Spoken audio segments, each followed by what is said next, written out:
Okay guys, so today I'm going to start reading Sideways Stories from Wayside School by Louis Sacker. And you probably don't have this book, so you can just listen instead of following along like we have with the other books, like when we did Holes. Sideways Stories from Wayside School by Louis Sacker. Introduction. This book contains 30 stories about the children and teachers at Wayside School. But before we get to them, there is something you ought to know so that you don't get confused. Wayside School was accidentally built sideways. It was supposed to be only one story high with 30 classrooms all in a row. Instead, it is 30 stories high with one classroom on each story. The builder said he was very sorry. The children at Wayside like having a sideways school. They have an extra large playground. The children and teachers described in this book all go to class on the top floor. So there are 30 stories from the 30th story of Wayside School. It has been said that these stories are strange and silly. That is probably true. However, when I told stories about you to the children at Wayside, they thought you were strange and silly. That is probably also true. Chapter 1, Mrs. Gorf. There's a little picture of each character, so I'll show it to you. Mrs. Gorf had a long tongue and pointed ears. She was the meanest teacher in Wayside School. She taught the class on the 30th story. If you children are bad, she warned, or if you answer a problem wrong, I'll wiggle my ears, stick out my tongue, and turn you into apples. Mrs. Gorf didn't like children, but she loved apples. Joe couldn't add. He couldn't even count. But he knew that if he answered the problem wrong, he would be turned into an apple. So he copied from John. He didn't like to cheat, but Mrs. Gorf had never taught him how to add.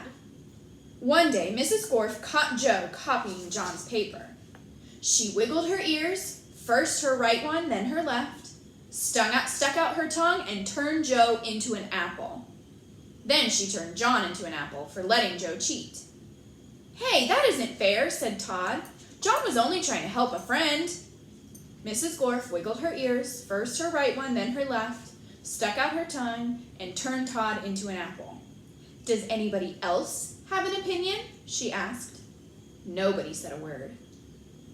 Mrs. Gorf laughed and placed the 3 apples on her desk.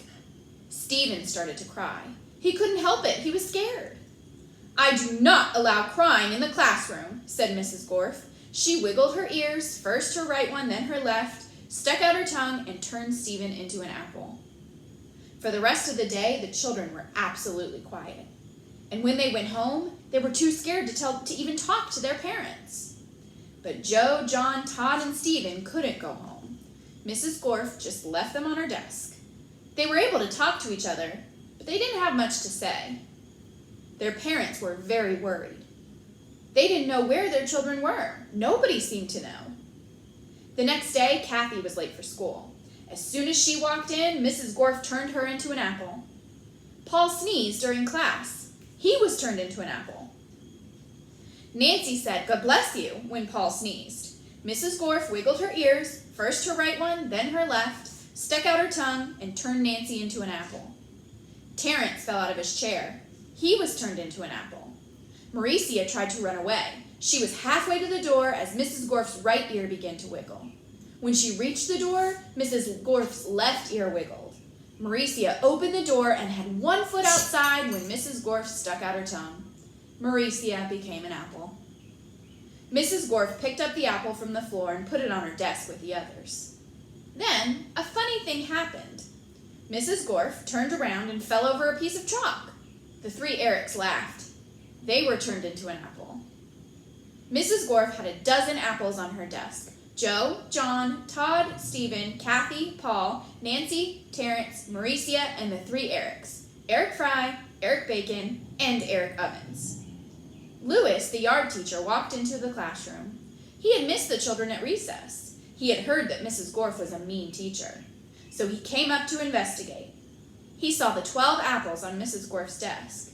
"I must be wrong," he thought. "She must be a good teacher if so many children bring her apples." He walked back down to the playground. The next day, a dozen more children were turned into apples. Lewis, the yard teacher, came back into the room. He saw 24 apples on Mrs. Gorf's desk. There were only 3 children left in the class. She must be the best teacher in the world, he thought. By the end of the week, all of the children were apples. Mrs. Gorf was very happy. "Now I can go home," she said. "I don't have to teach anymore. I won't have to walk up 30 flights of stairs ever again." "You're not going anywhere," shouted Todd. He jumped off the desk and bopped Mrs. Gorf on the nose. The rest of the apples followed. Mrs. Gorf fell on the floor. The apples jumped all over her. "Stop," she shouted, "or I'll turn you into applesauce." But the apples didn't stop, and Mrs. Gorf could do nothing about it. "Turn us back into children," Todd demanded. Mrs. Gorf had no choice. She stuck out her tongue, wiggled her ears, this time her left one first, then her right, and turned the apples back into children. "All right," said Mauricia. "Let's go get Lewis. He'll know what to do." "No," screamed Mrs. Gorf. "I'll turn you back into apples." She wiggled her ears, first her right one, then her left, and stuck out her tongue. But Jenny held up a mirror, and Mrs. Gorf turned herself into an apple. The children didn't know what to do. They didn't have a teacher. Even though Mrs. Gorf was mean, they didn't think it was right to leave her as an apple. But none of them knew how to wiggle their ears. Lewis, the yard teacher, walked in. "Where's Mrs. Gorf?" he asked. Nobody said a word. "Boy, am I hungry," said Lewis. "I don't think Mrs. Gorf would mind if I ate this apple. After all, she always has so many." He picked up the apple, which was really Mrs. Gorf, shined it up on his shirt, and ate it. Chapter 2, Mrs. Jules.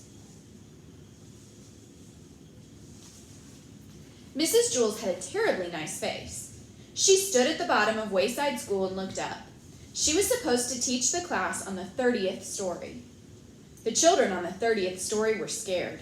They had never told anybody what had happened to Mrs. Gorf. They hadn't had a teacher for 3 days. They were afraid of what their new teacher would be like. They had heard she'd be a terribly nice teacher. They'd never had a nice teacher. They were terribly afraid of nice teachers. Mrs. Jules walked up the winding, creaking staircase to the 30th story. She was also afraid. She was afraid of the children. She had heard that they would be horribly cute children. She had never taught cute children. She was horribly afraid of cute children. She opened the door to the classroom. She was terribly nice. The children could tell just by looking at her. Mrs. Jules looked at the children. They were horribly cute. In fact, they were much too cute to be children. "I don't believe it," said Mrs. Jules. "It's a room full of monkeys." The children looked at each other. They didn't see any monkeys. "This is ridiculous," said Mrs. Jules. "Just ridiculous. I walked all the way up 30 flights of stairs for nothing but a class of monkeys. Who do they think I am? I'm a teacher, not a zookeeper." The children looked at her. They didn't know what to say. Todd scratched his head. "Oh, I'm sorry," said Mrs. Jules. "Please don't get me wrong. I have nothing against monkeys. I really do. It is just that I was expecting children. I like monkeys, I really do. Why, I'm sure we can play all kinds of monkey games." "What are you talking about?" asked Todd. Mrs. Jules nearly fell off her chair. "Well, what do you know, a talking monkey? Tomorrow I'll bring you a banana." "My name is Todd," said Todd. The children were flabbergasted. They all raised their hands. "I'm sorry," said Mrs. Jules, "but I don't have enough bananas for all of you. I didn't expect this. Next week I'll bring in a whole bushel." "I don't want a banana," said Calvin. "I'm not a monkey." "Would you like a peanut?" asked Mrs. Jules. "I think I might have a bag of peanuts in my purse. Wait a second. Yeah, here it is." "Thanks," said Calvin. Calvin liked peanuts. Allison stood up. "I'm not a monkey," she said. "I'm a girl. My name is Allison, and so is everybody else." Mrs. Jules was shocked. "Do you mean to tell me that every monkey here is named Allison?" "No," said Jenny. "She means we are all children. My name is Jenny." "No," said Mrs. Jules. "You're much too cute to be children." Jason raised his hand. Yes, said Mrs. Jules, the chimpanzee in the red shirt. My name is Jason, said Jason, and I'm not a chimpanzee. You're too small to be a gorilla, said Mrs. Jules. I'm a boy, said Jason. You're not a monkey? Asked Mrs. Jules. No, said Jason. And the rest of the class, they're not monkeys either? Asked Mrs. Jules. No, said Allison. That is what we've been trying to tell you. Are you sure? Asked Mrs. Jules. We'd know if we were monkeys, wouldn't we? Asked Calvin. I don't know, said Mrs. Jules. Do monkeys know that they're monkeys? I don't know, said Allison. I'm not a monkey. No, I suppose you're not, said Mrs. Jules. Okay, in that case, we have a lot of work to do. Reading, writing, subtraction, addition, spelling. Everybody take out a piece of paper. We'll have a test right now. Jason tapped Todd on the shoulder. He said, Do you want to know something? I liked it better when she thought we were monkeys. I know, said Todd. I guess not means she won't bring me a banana. There will be no talking in class, said Mrs. Jules. She wrote Todd's name on the blackboard under the word discipline. Chapter 3, Joe. Joe had curly hair, but he didn't know how much hair he had. He couldn't count that high. In fact, he couldn't count at all. When all of the other children went to recess, Mrs. Jules told Joe to wait inside. Joe, she said, how much hair do you have? Joe shrugged his shoulders. A lot, he answered.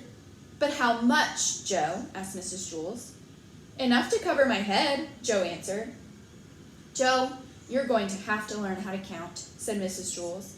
But Mrs. Jules already know how to count, said Joe. Let me go to recess. First, count to 10, said Mrs. Jules. Joe counted to 10. 6, 8, 12, 1, 5, 2, 7, 11, 3, 10. No, Joe, that's wrong, said Mrs. Jules. No, it isn't, said Joe. I counted until I got to 10. But you were wrong, said Mrs. Jules. I'll prove it to you. She put 5 pencils on the desk. How many pencils do we have here, Joe? Joe counted the pencils. 4, 6, 1, 9, 5. There are 5 pencils, Mrs. Jules. That's wrong, said Mrs. Jules. How many pencils are there? Joe asked. 5, said Mrs. Jules. That's what I said Joe. May I go to recess now? No, said Mrs. Jules. You got the right answer, but you counted the wrong way. You were just lucky. She set 8 potatoes on his desk. How many potatoes, Joe? Joe counted the potatoes. 7, 5, 3, 1, 2, 4, 6, 8. There are 8 potatoes, Mrs. Jules. No, there are 8, said Mrs. Jules. But that's what I said Joe. May I go to recess now? No, you got the right answer, but you counted the wrong way again. She put 3 books on his desk. Count the books, Joe. Joe counted the books. 1,000, 1,000,000, 3. 3, Mrs. Jules. Correct, said Mrs. Jules. May I go to recess now? Joe asked. No, said Mrs. Jules. May I have a potato? Asked Joe. No, listen to me. 1, 2, 3, 4, 5, 6, 7, 8, 9, 10, said Mrs. Jules. Now you say it. 1, 2, 3, 4, 5, 6, 7, 8, 9, 10, said Joe. Very good, said Mrs. Jules. She put 6 erasers on his desk. Now count the erasers, Joe, just the way I showed you. Joe counted the erasers. 1, 2, 3, 4, 5, 6, 7, 8, 9, 10. There are 10, Mrs. Jules. No, said Mrs. Jules.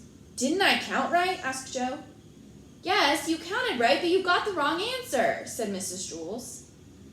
This doesn't make any sense, said Joe. When I count the wrong way, I get the right answer, and when I count right, I get the wrong answer. Mrs. Jules hit her head against the wall 5 times. How many times did I hit my head against the wall? She asked. 1, 2, 3, 4, 5, 6, 7, 8, 9, 10. 10. You hit your head against the wall 10 times, said Joe. No, said Mrs. Jules. 4, 6, 1, 9, 5. You hit your head 5 times, said Joe. Mrs. Jules shook her head no and said, Yes, that's right. The bell rang and all the other children came back from recess. The fresh air had made them very excited, and they were laughing and shouting. Oh, darn, said Joe. Now I miss recess. "Hey, Joe, where were you?" asked John. "You missed a great game of kickball." "I kicked a home run," said Todd. "What was wrong with you, Joe?" asked Joy. "Nothing," said Joe. "Mrs. Jules was just trying to teach me how to count." Joy laughed. "You mean you don't know how to count?" "Counting is easy," said Mauricia. Now, said Mrs. Jules, "what's easy for you may not be easy for Joe, and what's easy for Joe may not be easy for you." "Nothing's easy for Joe," said Mauricia. "He's stupid." "I can beat you up," said Joe. "Try it," said Mauricia. "There will be enough of that," said Mrs. Jules. She wrote Mauricia's name on the blackboard under the word discipline. Joe put his head on his desk between the 8 potatoes and the 6 erasers. "Don't feel bad, Joe," said Mrs. Jules. "I just don't get it," said Joe. "I'll never learn how to count." "Sure you will, Joe," said Mrs. Jules. "One day it'll just come to you. You'll wake up one morning and suddenly be able to count." Joe asked, "If all I have to do is wake up, what am I going to school for?" "School just speeds things up," said Mrs. Jules. "Without school, it might take another 70 years before you wake up and are able to count." "By that time, I may have no hair left on top of my head to count," said Joe. "Exactly," said Mrs. Jules. "That is why you go to school." When Joe woke up the next day, he knew how to count. He had 55,006 hairs on his head. They were all curly. Chapter 4, Sherry. Sherry had long eyelashes. She weighed only 49 pounds. She always wore a big red and blue overcoat with a hood. The overcoat weighed 35 pounds. The red part weighed 15 pounds, the blue part weighed 15 pounds, and the hood weighed 5 pounds. Her eyelashes weighed 1.5 pounds. She sat next to the window in Mrs. Jules' class. She spent a lot of time staring out the window. Mrs. Jules didn't mind. Mrs. Jules said that a lot of people learn best when they stare out a window. Sherry often fell asleep in class. Mrs. Jules didn't mind that either. She said that a lot of people do their best learning when they're asleep. Sherry spent all of her time either looking out the window or sleeping. Mrs. Jules thought she was the best student in the class. One afternoon it was very hot. All the windows were open, yet Sherry still wore her red and blue overcoat. The heat made her very tired. Mrs. Jules was teaching arithmetic. Sherry pulled the coat up over her face, buried herself in the coat, and went to sleep. "Mrs. Jules," said Kathy, "Sherry is asleep." "That's good," said Mrs. Jules. "She must be learning something." Mrs. Jules continued with the lesson. Sherry began to snore. "Mrs. Jules, Sherry is snoring," said Kathy. "Yes, I can hear her," said Mrs. Jules. "She must be learning an awful lot today. I wish the rest of you would be like her." Sherry began to toss and turn. She flopped over on top of her desk and then rolled over on top of Kathy's desk. Then she rolled back the other way. Kathy screamed. Sherry rolled out the window. She was still sound asleep. As you know, Mrs. Jules' class was on the 30th story of Wayside School, so Sherry had a long way to go. After she had fallen 10 stories, Sherry woke up. She looked around. She was confused. She wasn't in Mrs. Jules' class, and she wasn't at home in her bed. She couldn't figure out where she was. She yawned, pulled the hood back over her eyes, and went back to sleep.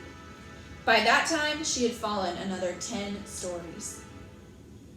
Wayside School had an exceptionally large playground. Lewis, the yard teacher, was way over on the other side of it when he happened to see Sherry fall out of the window. He ducked under the volleyball net, hurtled past the kickball field, hopped over the hopscotch court, climbed through the monkey bars, sped across the grass, and caught Sherry just before she hit the ground. The people in Mrs. Jules' class cheered. Sherry woke up in Lewis's arm. "Darn it, Lewis," she said. "What'd you go and wake me up for?"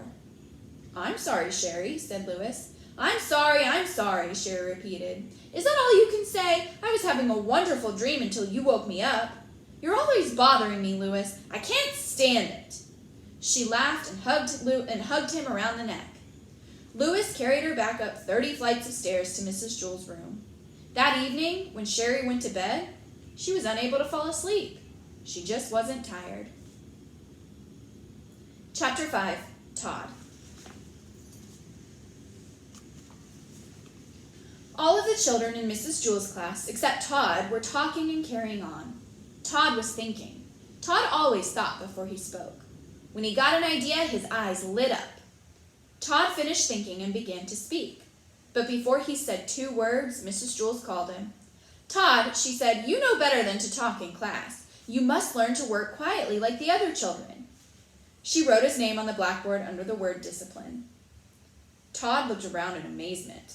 All of the other children who had been talking and screaming and fighting only seconds earlier were quietly working in their workbooks.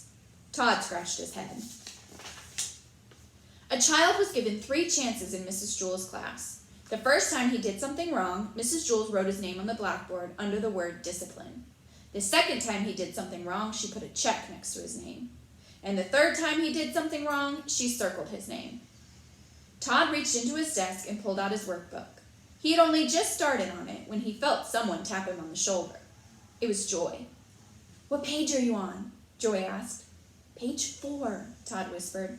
"I'm on page 11, said Joy. Todd didn't say anything. He didn't want to get into trouble. He just went back to work. 5 minutes later, Joy tapped him again. Todd ignored her, so Joy poked him in the back with her pencil. Todd pretended he didn't notice. Joy got up from her seat and sharpened her pencil. She came back and poked it in Todd's back. "What page are you on?" she asked. "Page 5, Todd answered. "Boy, are you dumb," said Joy. "I'm on page 29. "It isn't a race," Todd whispered. 5 minutes later, Joy pulled Todd's hair and didn't let go until he turned around. "What page are you on?" she demanded. "Page 6, Todd answered as quietly as he could. "I'm on page 200, Joy shouted. Todd was very angry. "Will you please let me do my work and stop bothering me?" Mrs. Jewell heard him. "Todd, what did I say about talking in class?" Todd scratched his head. Mrs. Jewell put a check next to Todd's name on the blackboard under the word discipline. Todd really tried to be good. He knew that if he talked one more time, Mrs. Jewell would circle his name. Then he'd have to go home early at 12 o'clock on the kindergarten bus, just as he had the day before and the day before that. In fact, there hadn't been a day since Mrs. Jewell took over the class that she didn't send Todd home early. She said she did it for his own good. The other children went home at 2 o'clock. Todd wasn't really bad. He just always got caught. He really wanted to stay past 12 o'clock. He wanted to find out what the class did from 12 to 2. But it didn't look as though this was going to be his day. It was only 10:30 and he already had 2 strikes against him. He sealed his lips and went back to work. There was a knock on the door. Mrs. Jewell opened it. 2 men stepped in wearing masks and holding guns. "Give us all your money," they demanded. "All I have is a nickel," said Mrs. Jewell. "I have a dime," said Mauricia. "I have 13 cents, said Leslie. "I have 4 cents, said Damien. "What kind of bank is this?" asked one of the robbers. "It's not a bank, it's a school," said Todd. "Can't you read?" "No," said the robbers. "Neither can I," said Todd. "Do you mean we walked all the way up 30 flights of stairs for nothing?" asked the robber. "Don't you have anything valuable?" Todd's eyes lit up. "We sure do," he said. "We have knowledge." He grabbed Joy's workbook and gave it to the robbers. Knowledge is much more valuable than money. "Thanks, kid," said one of the robbers. "Maybe I'll give up being a criminal and become a scientist," said the other. They left the room without hurting anybody. "Now I don't have a workbook," complained Joy. Mrs. Jewell gave her a new one. Joy had to start all the way back at the beginning. "Hey, Joy, what page are you on?" asked Todd. "Page 1, Joy sighed. "I'm on page 8, laughed Todd triumphantly. Mrs. Jewell heard him. She circled his name. Todd had 3 strikes against him. At 12 o'clock, he left the room to go home early on the kindergarten bus. But this time when he left, he was like a star baseball player leaving the fields. All the children stood up, clapped their hands, and whistled. Todd scratched his head. Chapter 6, Bebe. Bebe was a girl with short brown hair, a little Bebe nose, totally tiny toes, and big brown eyes. Her full name was BB Gunn. She was the fastest drawer in Mrs. Jewls' class. She could draw a cat in less than 45 seconds, a dog in less than 30, and a flower in less than 8 seconds.